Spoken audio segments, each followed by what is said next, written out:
Why are scales so difficult on wind instruments? Well, the problem is that the arrangement of keywork on wind instruments is chaotic.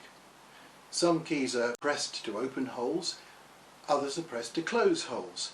And the clarinet is particularly problematic because a very large range is available within a relatively short instrument. And fingerings are very different from one octave to the next.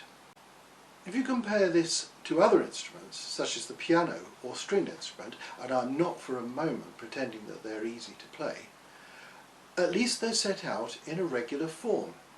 You only have to look at them to see how they make sense.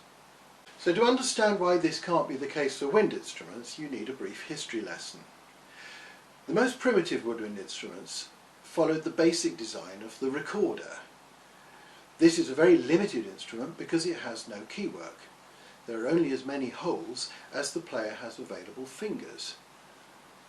A scale of C major is fairly straightforward, but problems arise when the in-between notes, the sharps and flats, are required to play in other keys. Recorder players get round this in ingenious ways, such as half-holing, or flattening a note by covering holes lower down on the instrument.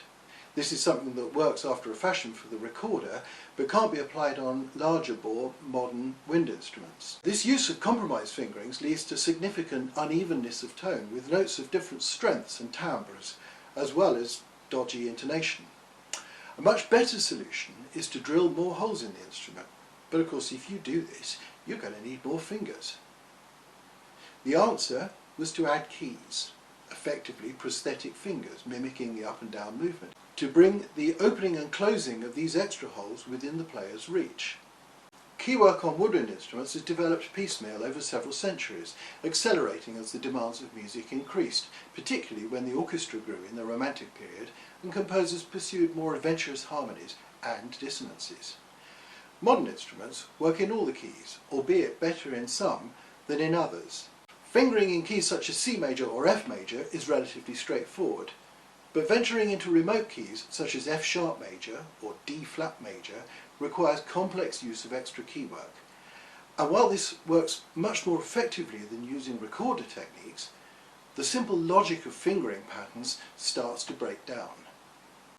There is no easy way to learn scales and arpeggios. They have to be conditioned in through persistent repetition over a long period of time. Building an instinctive grasp of all the keys can take years. And that's where Learn Your Scales and Arpeggios, our course of lessons for download, comes in. To get the lessons, go to www.planzmusic.com and select Lessons for Download.